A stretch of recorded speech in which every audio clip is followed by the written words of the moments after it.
Boa noite. Então, estamos começando a nossa live sobre eleições 2020, fazendo um balanço das eleições. Primeiro, quero agradecer, a todos e a todas que têm ajudado nessa caminhada. Foi um momento inesperado esse processo todo das eleições de 2020. Eu não seria candidato esse ano. Porém, em julho, foi solicitado pelo partido que eu fosse candidato, já que o pré-candidato anterior, já em julho, agosto, ele desistiu da candidatura e o partido está no processo de reconstrução, de organização na cidade e pediu-me que eu fosse candidato. Quero agradecer a Adriana, que é a nossa vice, mulher, guerreira, que nos ajudou nesse processo, ao Matheus, que foi nosso candidato mais bem votado, a vereador, agradecer ao Alexandre Vem Comigo, que se colocou à disposição, a Heloísa, ao Lopes, a Elaine, e todos aqueles, ao nosso coordenador geral da campanha, meu amigo, meu irmão, meu compadre Alexandre Rodrigues, a direção local, na figura do seu presidente, Mauricinho, o Jaime, que também fez parte, e todos aqueles que contribuíram aí, as pessoas que eu conheci pelas redes sociais nessa campanha, muita gente que eu nem tive o prazer ainda de conhecer pessoalmente, mas que abraçou a causa, está nos acompanhando, dando força depois da eleição, passando uma força muito grande, uma campanha sem recursos, uma campanha que inclusive nós tivemos a ousadia de devolver o fundo eleitoral, marcando a nossa diferença das demais candidaturas, e é um processo de construção. Então, o processo político ele é um processo humano, um processo de construção. Então, você tem momentos de circularidade, onde algumas situações estão de uma forma, mas à frente no correr da história nós estaremos em outro patamar. Então eu gostaria muito de contar com todos vocês nessa caminhada. Nós já começamos novamente o nosso processo de reorganização, de conversação com as pessoas, e essa live aqui é para isso, Mas vamos lá ao motivo da nossa live, É sobre o balanço das eleições de 2020. A gente tem que entender primeiro que essas eleições, desde 2016, quando houve o golpe de Estado, jurídico, parlamentar, midiático, com pressão militar, não é à toa que tem mais de 6 mil militares no governo, porque eles participaram do processo da retirada da presidente Dilma e eles querem o seu espaço no governo do poder. Eles participaram para referendar e eles querem troca os cargos que dê possibilidade de empoderamento, Então, mas desde 2016 vocês veem uma campanha, aliás, começou isso em 2013, Começou em 2013 uma campanha muito forte de desconstrução do campo democrático popular. A maior força política partidária, que é o PT, começou a sofrer muitos ataques, uma criminalização da esquerda, e usando os aparelhos que nós chamamos de aparelhos ideológicos, rádio, TV, principalmente a Rede Globo, com editoriais, jornais que só tratavam de Lava Jato e tal, para desconstruir a força eleitoral do campo democrático popular. Por quê? Porque é inegável que nos 13 anos que os governos progressistas, que foram amplos, porque não foram...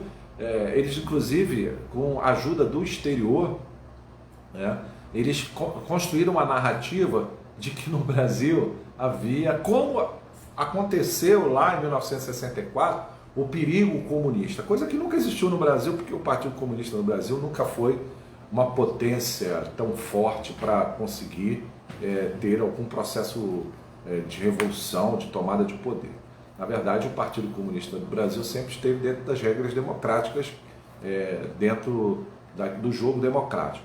Mas como nós temos uma sociedade ainda muito aquém da leitura, do conhecimento, da busca de informação. Então sempre eles ressuscitam essa narrativa de perigo, né? Comunista tal, para botar medo, que as pessoas nem sabem o que é isso, né? As pessoas começam a falar e não sabem, até porque nós temos um campo muito heterogêneo político no Brasil e na própria esquerda. Então é importante entender que no Brasil nós temos blocos fracionados.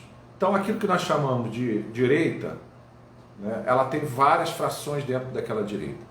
E o que nós chamamos de esquerda tem várias frações, não é um bloco homogêneo. Tá? Então isso tem influência no processo da disputa política. Então de 2013, quando começou que foi o embrião, né, do projeto de desconstrução do campo democrático popular, até o golpe de 2016, você tem, inclusive, com recursos do exterior, notadamente da extrema-direita norte-americana, financiando, né, os setores extremistas da direita, usando para isso redes sociais, YouTube, Facebook, né, agora usam muito WhatsApp, fecham grupos em bolha de pessoas, e isso tem muito, gente, uso da psicologia, do marketing, da semiótica, né? Então, o que acontece? Então você tem toda uma estratégia para...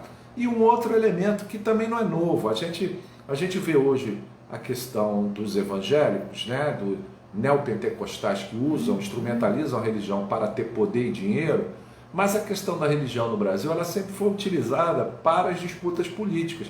No golpe de 1964, antes de acontecer o golpe, foi organizado um grupo chamado Tradição, Família e Propriedade, né?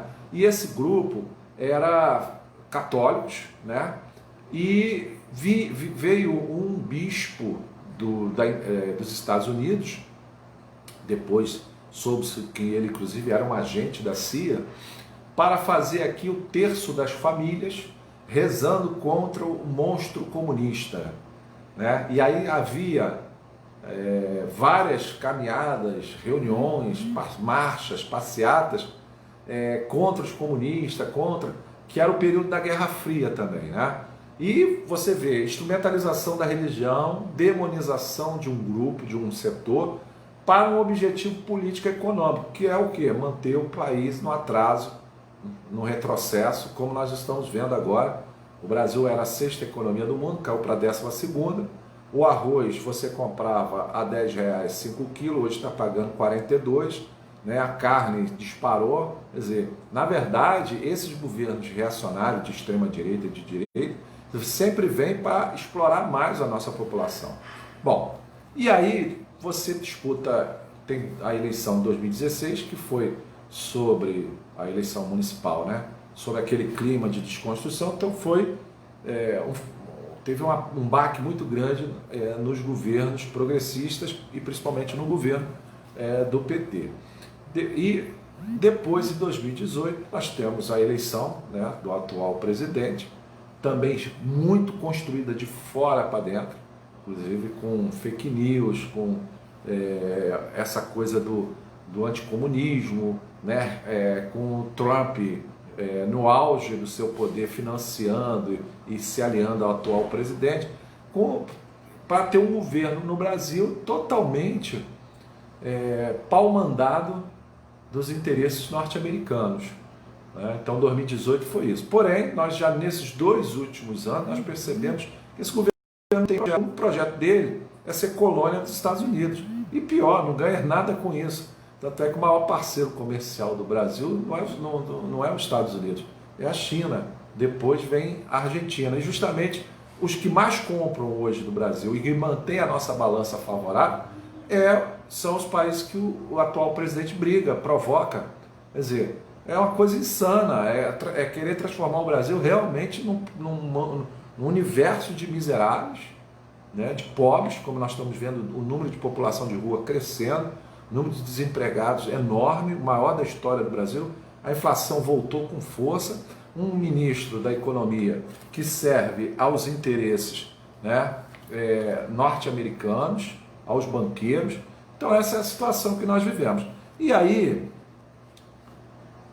a direita neoliberal, quem é a direita neoliberal? Nós podemos chamar PSDB, o DEM e o MDB, que foram os articuladores do golpe de 2016. O golpe ele foi articulado por esses três partidos.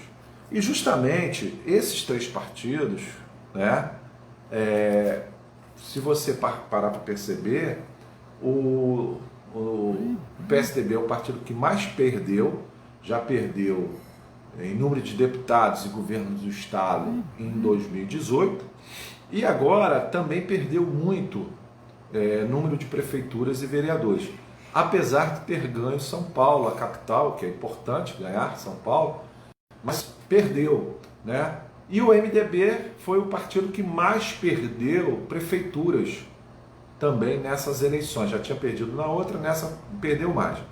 Quem cresceu e segurou um pouco essa onda desse campo foi o DEM, né? E aí você tem os partidos da extrema-direita. Quem são os partidos da extrema-direita? O Republicano, o PSL, o PRTB, né? São esses partidos da chamada extrema-direita, né? Então, são os partidos que compõem o núcleo duro do bolsonarismo. Desculpe. E você tem o Centrão. Quem é o Centrão? O Centrão você tem o PL, vou dar alguns exemplos, Solidariedade, o Avante, né? PMB. Então, esses partidos do Centrão, PP, esses partidos do Centrão, como exemplo, são os partidos que cresceram no processo das eleições nas prefeituras. Mas isso não é um fenômeno novo. Eu quero lembrar para vocês que antes até do PT chegar ao poder, em 2002, o Lula ganhar a eleição com vários partidos progressistas, esses partidos já eram partidos que faziam nas cidades médias e pequenas o maior número de prefeitos. Eles sempre trabalharam bem, no caso eleitoral, nessas cidades médias e pequenas. Por quê? Porque essas cidades médias e pequenas, onde o Centrão tem a sua força eleitoral, elas discutem pontualmente a questão nacional, mas elas são muito focadas nos seus interesses locais, né? E é importante, e eles nunca construíram um nome nacional para disputar a presidência da República, porque a disputa nacional a gente tem que separar da disputa municipal. Em 2002, quando o PT, Lula e o campo democrático popular chegou ao poder, o número de prefeituras era muito pequeno para esse grupo que chegou ao poder nacional. Por quê? Porque a disputa nacional ela é a disputa pelo Estado, ela é a disputa real pela como vai ser a moldura da economia, como é que ela vai ser a essência da política econômica. É a disputa nacional. E nessa disputa nacional, os atores e a configuração é diferenciada. Então, naquela eleição, inclusive, o próprio Lula, né, que as pessoas ficam falando que foi um governo comunista, tem que rir, gente. O vice-presidente do Lula, nos 2 mandatos, era o maior empresário da indústria têxtil do Brasil, da Coteminas, que era o José Alencar. Então, na verdade, o Lula construiu uma grande aliança de centro à esquerda para ser eleito, né, em 2002 e depois 2006, para ganhar a eleição. E foi um governo que manteve uma equipe econômica tucana. O Henrique Meirelles foi o presidente do Banco Central com muito poder, e a base econômica foi a mesma. Então não teve política comunista nenhuma, foi um governo nacional de desenvolvimento dentro dos marcos da economia neoliberal, tá certo? Depois ele consegue eleger a Dilma, né? E depois reelege a Dilma numa disputa muito sangrenta com o Aécio, e foi ali que o Aécio com esse grupo do PSDB, o DEM, que é o antigo PFL, Partido da Ditadura. É importante frisar isso. O DEM é o partido que vem da arena do PFL, que era o Partido da Ditadura. Eles resolvem dar o golpe e jogar o país nesse caos que nós estamos. Então, é importante fazer esse balanço. Agora, obviamente, que nós temos que pensar quais são os caminhos que o campo democrático popular vai tomar a partir desse resultado dessas eleições. Eu, antes de continuar, eu gostaria de pedir para você curtir o vídeo, né? Se curtir e comentar. Se você quiser fazer pergunta, você deixa aí a sua pergunta, eu vou responder a todos vocês. Aqueles que fizerem pergunta, terei o maior prazer de responder. E também compartilhar na sua página e nos grupos que você faz parte, tá? Isso ajuda muito para levar esse debate para outros grupos, para além do grupo que eu estou conversando. Então é importante você compartilhar, né, na sua página e também compartilhar nos grupos que você faz parte para que essa conversa, esse diálogo chegue a mais lugares. Bom, obviamente que os partidos progressistas, eles vão ter que sentar numa mesa, né, sentar à mesa nacional e repensar a sua estratégia. Primeira estratégia é a questão da comunicação com as massas, né? Nós temos um fator hoje que a gente tem que ter um olhar muito aguçado, que é essa doutrinação ideológica, essa manipulação ideológica que é feita em setores neopentecostais, né? Setores neopentecostais hoje, muitas vezes associados ao crime organizado, que dominam territórios no Brasil. E estes grupos usam determinadas fragilidades de debate do campo da esquerda, que não tem firmeza em debater, para transformar isso contra o campo progressista, mantendo esse território dominado, atrasado, nas periferias do país, na permanência da sua miséria. Porque o debate principal, que é a melhoria da qualidade de vida das pessoas, geração de empregos, saneamento, escola, saúde, né? Transporte, mobilidade urbana, esse debate é colocado à margem para discussões de valores morais, que não é o fundamental para quem vai governar. Quem constrói os seus valores morais é a sociedade a partir das suas instituições, inclusive a familiar. Não é o Estado que tem que se meter nisso. Então, a esquerda, o campo democrático popular, tem que discutir isso, né? Tem que montar essa estratégia. Da mesma forma, as direções partidárias dos vários partidos do campo democrático popular, porque tem algumas direções, ou todos os partidos, que precisam renovar e oxigenar suas executivas, seus diretórios, né, os seus formuladores, porque, inclusive, estão ainda numa perspectiva do Brasil até 2016, e não perceberam novos atores e ficaram fossilizados na sua estratégia e na sua tática. Então, inclusive, as direções. Nós temos que discutir como se dará uma grande frente progressista no Brasil, que não é a frente que hoje a centro-direita neoliberal, que é o PSDB, o MDB e o DEM, querem pautar com um candidato que vai querer manter a política econômica que hoje está gerando a sua dificuldade financeira, a sua carência financeira, a falta de emprego, a precarização do trabalho, como nós estamos vendo.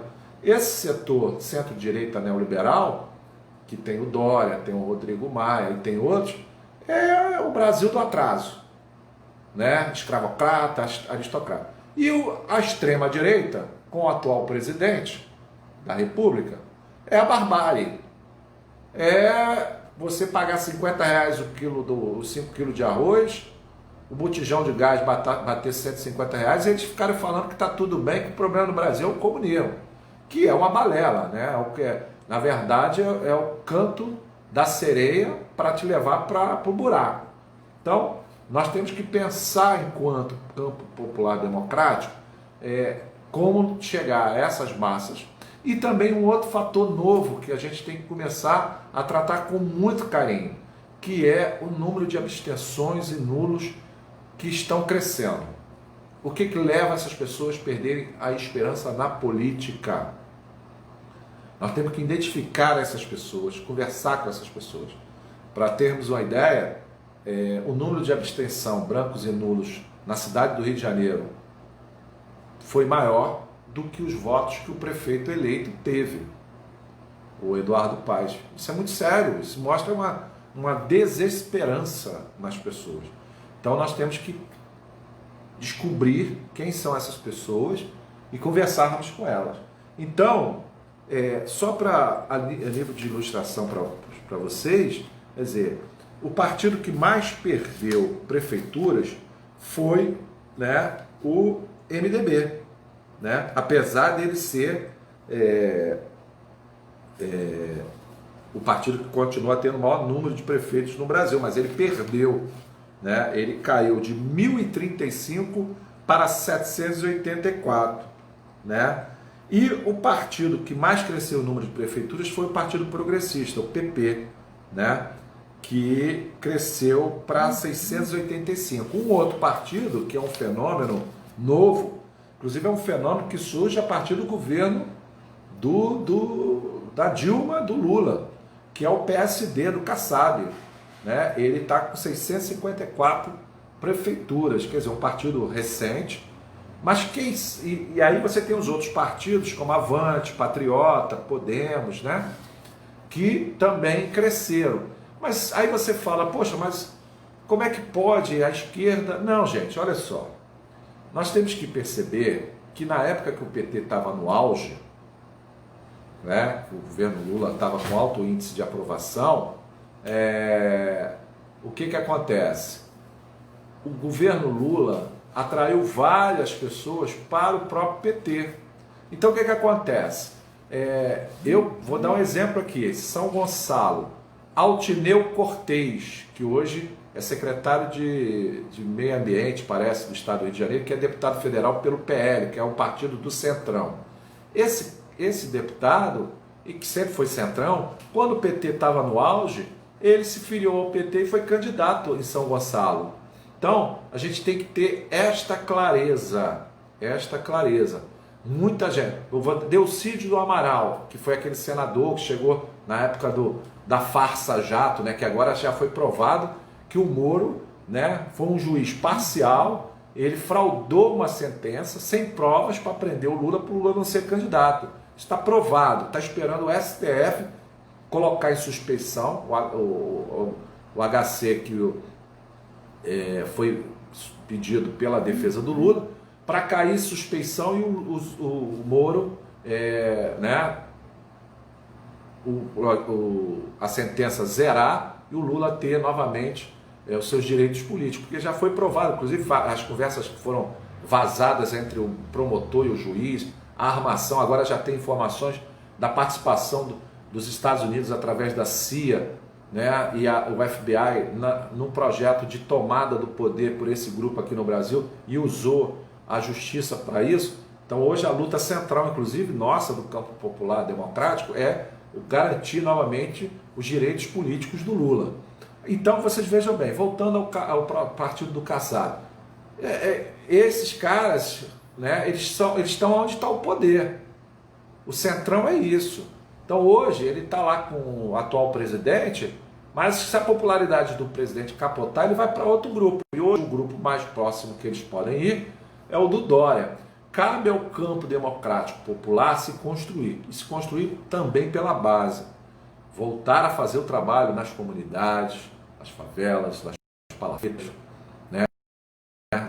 Nas igrejas, né?